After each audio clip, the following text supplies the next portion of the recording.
So hello dosto, this is Nihal Tiwari and I welcome you all to this channel Being Curious. So today we are gonna see and learn about fluid mechanics, and to be very specific, fluid static, or you may also call it hydrostatic.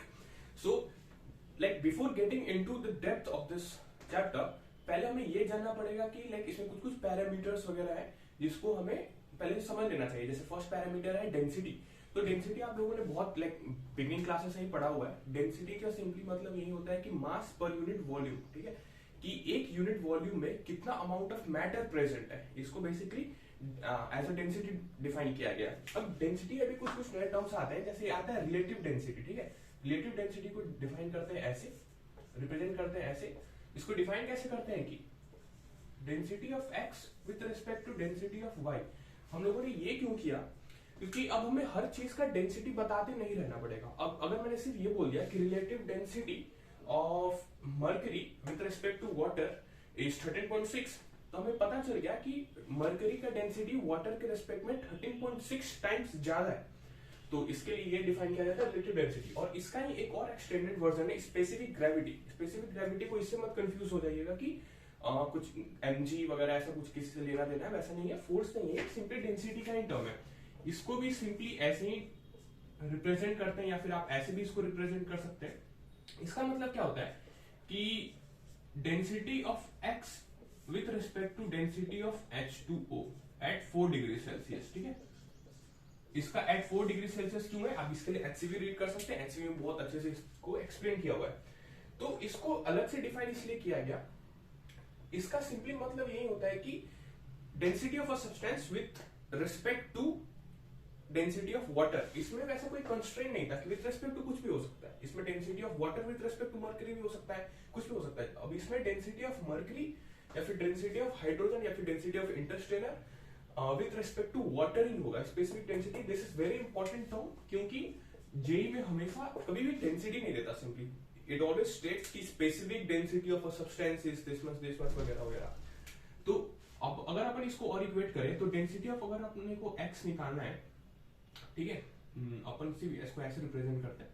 तो अगर अपन density of x निकालना है तो उसको अपन density, specific density, चलो इसको s लिख देता हूं मैं यहाँ पे, इनटू डेंसिटी ऑफ वाटर सबको मल्टीप्लाई कर दे. हमेशा आपको एग्जाम में ये टर्म दिया रहता है, अगर आपको यहां तक पहुंचना है तो आपको इसे डेंसिटी ऑफ वाटर से मल्टीप्लाई करना पड़ेगा. डेंसिटी ऑफ वाटर कितना होता है, density of water is equals to 1000 kg पर मीटर क्यूब.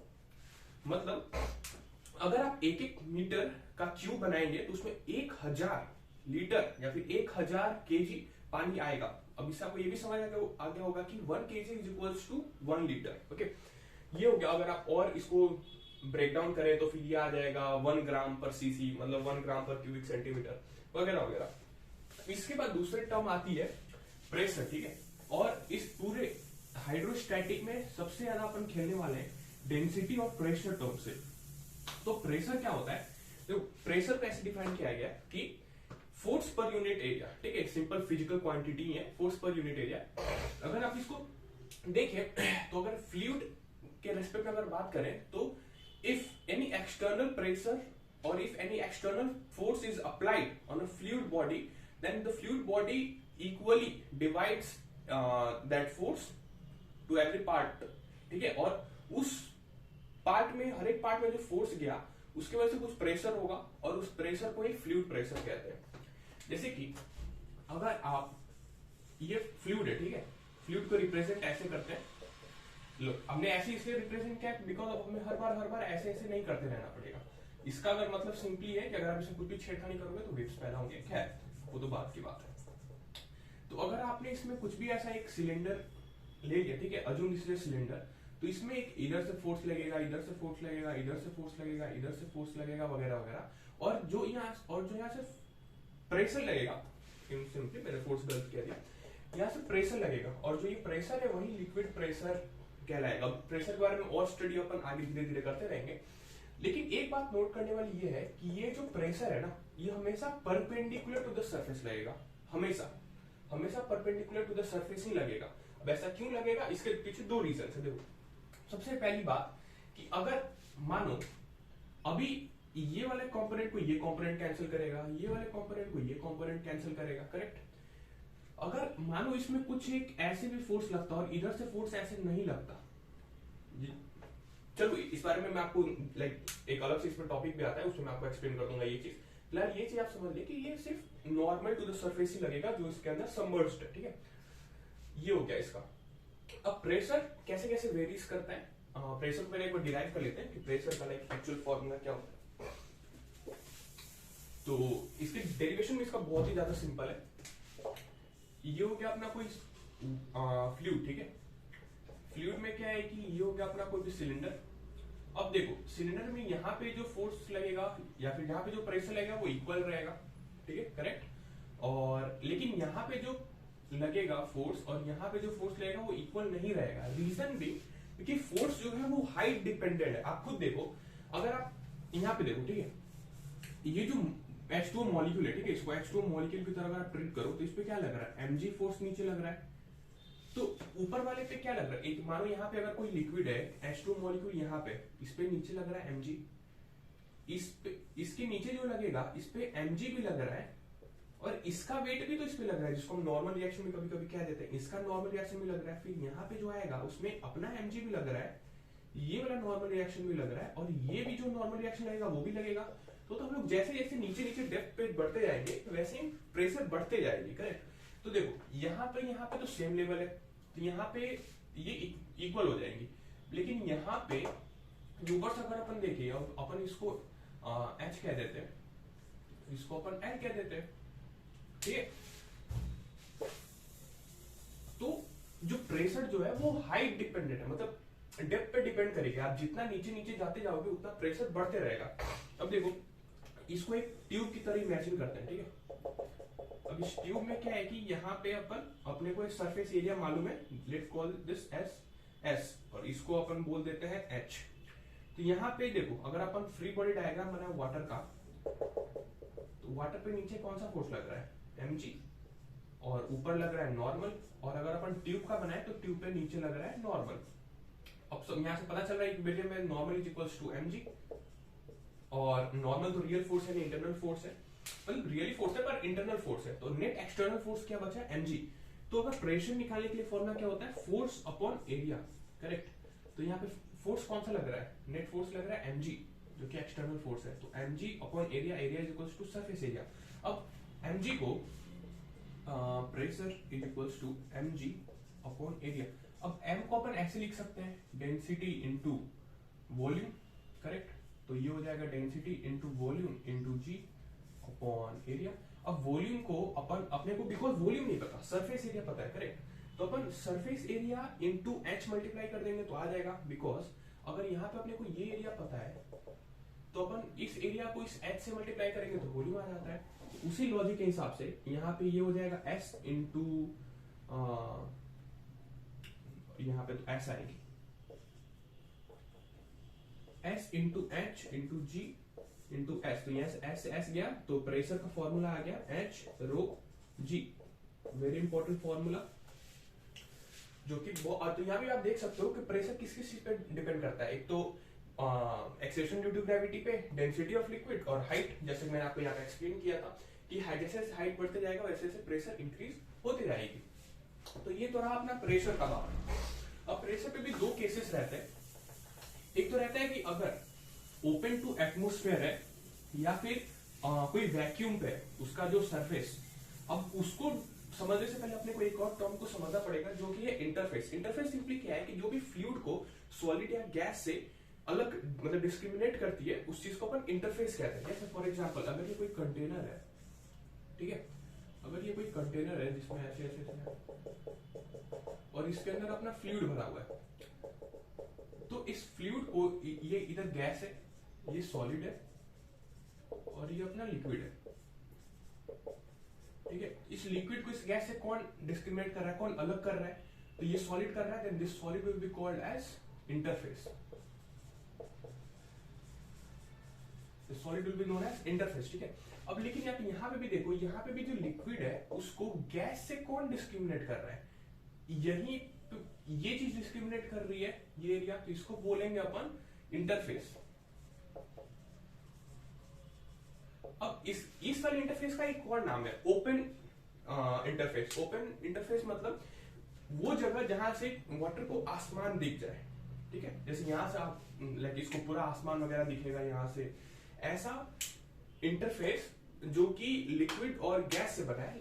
या फिर आप इसको ऐसे भी समझ सकते हैं कि लिक्विड को गैस से जो इंटरफेस अलग करती है उसको अपन इंटरफेस ही बोल, मतलब लिक्विड को जो इंटरफेस लिक्विड को गैस से अलग करती है उसको अपन ओपन इंटरफेस कहते हैं। इसको आप ओपन इंटरफेस भी कह सकते हैं। वैसे बहुत छोटी सी बात है, अगर आप इग्नोर भी करेंगे तो कोई फर्क नहीं पड़ता इस चीज पे। तो ये तो रहा। अब आप ये देखिए कि अगर यहाँ पे एटमोस्फेयर नहीं है, फॉर एग्जाम्पल अगर यहाँ पे वैक्यूम है, तो यहाँ पे प्रेशर कितना होगा, let call this as H.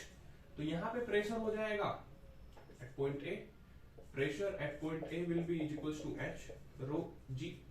लेकिन अगर यहाँ पे एटमोस्फेयर प्रेजेंट है, एटमोस्फेरिक प्रेशर क्या कहते हैं, pressure due to atmosphere is 1 atm. 1 atm is equals to 1.013 pascals. फिर और 1 newton is equals to 10 to the power 5 pascal. ये बहुत ही बेसिक यूनिट कन्वर्जन का खेल है। ये हो गया, ठीक है। और इस चैप्टर में अपन पी एटीएम को पी नॉट से रिप्रेजेंट करेंगे। हमें सप्लाई पे भी पी एटीएम अपने को रिप्रेजेंट करना है, मतलब प्रेशर ड्यू टू एटमोस्फेयर, तो अपन उसको पी नॉट से ही रिप्रेजेंट किया करेंगे। तो यहाँ पे अगर यहाँ पे वैक्यूम नहीं है तो यहाँ पे एक प्रेशर आ जाएगी जो कि होगी पी नॉट। अब यहाँ पे जो प्रेशर होगी ना, वो यहाँ का प्रेशर प्लस इतना प्रेशर होगा। अब मैं दिखाता हूं, pressure at A is equals to P naught plus H rho G. तो हमेशा आप एक बात याद रखें कि कभी भी आपको प्रेशर किसी पॉइंट पे लिखना है ना, तो मानिए अगर आपको यहां से प्रेशर लिखने को दिया है तो पहले आप यहां का प्रेशर को ऐड करें और यहां के प्रेशर को कैलकुलेट करें, फिर दोनों को ऐड करें। मतलब यहां का प्रेशर आप कैलकुलेट करें, फिर इतना का प्रेशर कैलकुलेट करें, फिर ऐड करें। जैसे कि अगर मैं कोई एक और एग्जांपल दूं, फॉर एग्जांपल मानिए यहां पे pressure at this is B, okay, and this is A, और ये हाइट डिस्टेंस है एच। तो अगर आपको कभी भी प्रेशर एट ए लिखना है ना, तो अगर आप ऐसे करेंगे तो कभी गलती नहीं होगा। Pressure at A will be is equals to pressure at B plus H rho G. तो फिर आप यहाँ का प्रेशर कैलकुलेट करें, फिर ये प्रेशर कैलकुलेट करें, फिर दोनों को ऐड कर दे तो आपको पास नेट प्रेशर आएगा। अगर आपने सिर्फ ये पूछा कि प्रेशर डिफरेंस कितना है, तो सिर्फ आप एच रो जी से कर सकते हैं, ठीक है। तो ये तो हो गया अपना दोनों केसेस, एक तो था ओपन टू एटमोस्फेयर वगैरह ये सब। अब इसमें सेकेंड टॉपिक अपना आता है average pressure on the side walls of a container. ये भी बहुत छोटा सा, बहुत इंटरेस्टिंग और बहुत ही आसान सा टॉपिक है। मैं आपको बताता हूँ कैसे। जो अपना ये साइड वॉल्स है, और मैं आपको यही सजेस्ट करूंगा कि अगर आप ये लेक्चर देख रहे हैं, अगर आप ये वीडियो देख रहे हैं, मैं इसको लेक्चर तो नहीं कहूंगा, अगर आप ये वीडियो देख रहे हैं तब इसको एकदम क्विक, एकदम फास्ट फॉरवर्ड करके देखें, क्योंकि like it's not worth it investing उतना टाइम एक छोटे से किसी भी टॉपिक को इन्वेस्ट करने का, एक टॉपिक में इन्वेस्ट करने का सीखने के लिए। फटाफट सीखिए, क्वेश्चन प्रैक्टिस करिए और crack the exam, simple as that. तो ये तो रहेगा अपना फ्लूइड, ठीक है। अब आप इमेजिन करो ये फ्लूइड हर जगह पे प्रेशर प्रेशर प्रेशर प्रेशर लगा रहे हैं। अब जैसे कि अगर, ठीक है, मैं इसको हटा दूं, मैं आपको सिर्फ प्रेशर बना के दिखाता हूँ, ठीक है। तो यहाँ पे जो प्रेशर होगा वो छोटा होगा, यहाँ पे जो प्रेशर होगा उससे बड़ा होगा, यहाँ पे जो प्रेशर होगा उससे बड़ा होगा, because as height is increasing, correct. यहाँ का प्रेशर उससे बड़ा होगा, इससे बड़ा होगा, इससे यहाँ का बड़ा होगा, इससे यहाँ का बड़ा होगा, और इससे यहाँ का बड़ा होगा। तो अब अपने को निकालना है यहाँ का एवरेज प्रेशर, ठीक है, या फिर आप कह सकते हैं average force on the side walls due to pressure. तो इसके लिए अपने को एक क्यूबोर्ड, अपन इसको इमेजिन करते हैं, ठीक है, क्यूब या फिर क्यूबोर्ड, जो चलो क्यूबोर्ड ही इमेजिन कर लेते हैं। मैं सिर्फ साइड व्यू बना रहा हूं यहाँ का। ये हो गया अपना, इसको अपन मान लेते हैं, ड्राइंग बहुत ही गंदा बना, पर कोई बात नहीं। ये विड्थ है W और ये हाइट है H, ठीक है। और यहाँ पे अपन एक एलिमेंट काटते हैं X डिस्टेंस पे dx का, ठीक है। चलो y डिस्टेंस पे dy काट लेते हैं यहाँ पे। अब देखो आप, अगर अपने को एक छोटा सा यहाँ पे बात करें छोटे सी फोर्स की ड्यू टू छोटा सा प्रेशर, तो क्या हो जाएगा, dF will be is equal to, देखो प्रेशर का होता है F बाई एरिया, तो अपन फोर्स को प्रेशर इनटू एरिया तो कह ही सकते हैं। उस हिसाब से छोटा सा फोर्स यहाँ पे क्या आएगा, प्रेशर कितना है यहाँ पे एच रो जी, तो यहाँ पे एच क्या है वाई है, तो y rho g into area. अब इस छोटे सा का एरिया क्या है डब्ल्यू इंटू विड्थ इंटू डीवाई, तो ये हो जाएगा डब्ल्यू इंटू डीवाई। अब इसको दोनों तरफ इंटीग्रेट कर देते हैं, तो ये हो जाएगा डीएफ का चलो चलो चलो एक स्टेप जंप कर देते हैं यहाँ पे डायरेक्ट। चलो अब, और जैसे कि आपको पता है ये सारे तो चीज कांस्टेंट है, करेक्ट, इसमें ये तीनों कांस्टेंट है, तो मैं इसको बाहर लिख ही लेता हूँ एक ही बार, dy h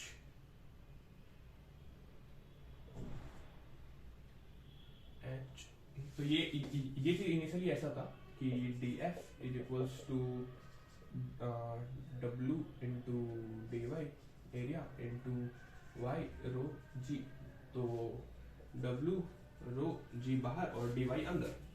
तो अब अपन इसको इंडिकेट करें तो y पे अब देखो y पे फोर्स कितना है यहाँ पे, चलो इसको अपन अगर इंडिकेट करेंगे तो ये टोटल फोर्स आ जाएगी जो कि होगी एवरेज, और ये तो कांस्टेंट है, और अगर अपन इसको इंटीग्रेट करें तो ये 0 से h तक जाएगी और ये इसका इंटीग्रेशन आ जाएगा x²/2।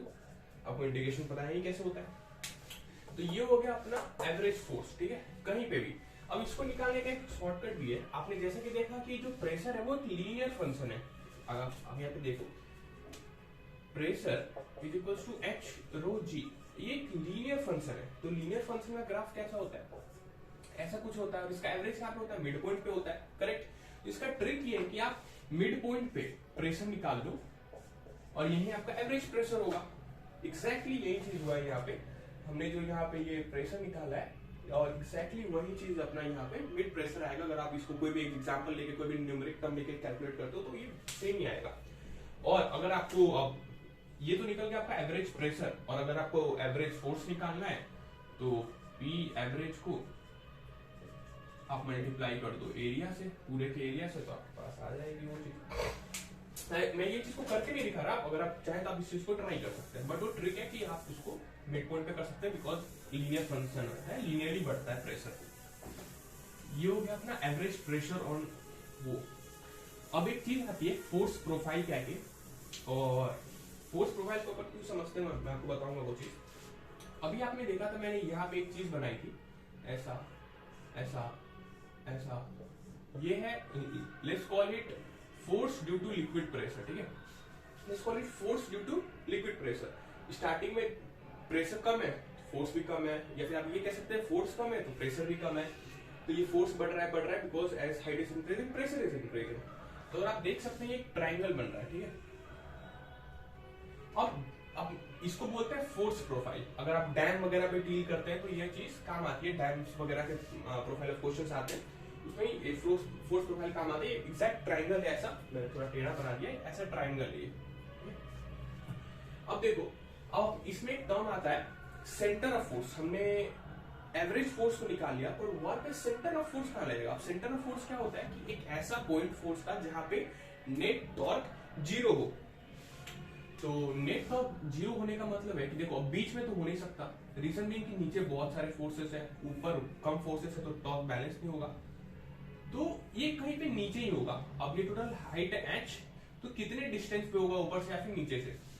तो देखो अपने को पता है एक ट्राइंगल बन रहा है, करेक्ट, और ट्राइंगल का नेट टॉर्क 0 कहां पे होता है, सेंट्रोइड पे। तो अपन इस ट्राइंगल का सेंट्रोइड निकाल लेते हैं, वहीं पे होगा।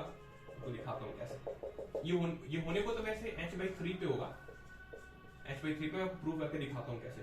इसको अपन एक ग्राफ मान लेते हैं, ये हो गया 0,0, ये हो गया समथिंग इंक्रीज इन x, और y में तो 0 ही इंक्रीज है, और फिर यहाँ पे हो जाएगा समथिंग इंक्रीज इन ये, और y पे 0 h इंक्रीज है। तो इसका अपन ट्राइंगल का वो सेंट्रोइड निकालते हैं। सेंट्रोइड कैसे निकालते हैं, centroid of a triangle x1 plus x2 plus x3 divide by 3, y1 plus y2 plus y3 divide by 3, correct. तो अपन सिर्फ y एक्सिस का देखते हैं, बिकॉज अपने को सिर्फ y एक्सिस पे अपने को हाइट निकालना है। तो y1 कितना है 0, y2 कितना है 0, y3 कितना है h, तो यहां से आ गया ये h, एंड यहां से आ गया h/3। यहाँ से आप देख सकते हैं सेंटर ऑफ फोर्स हमेशा h/3 पे होगा। ठीक है, ये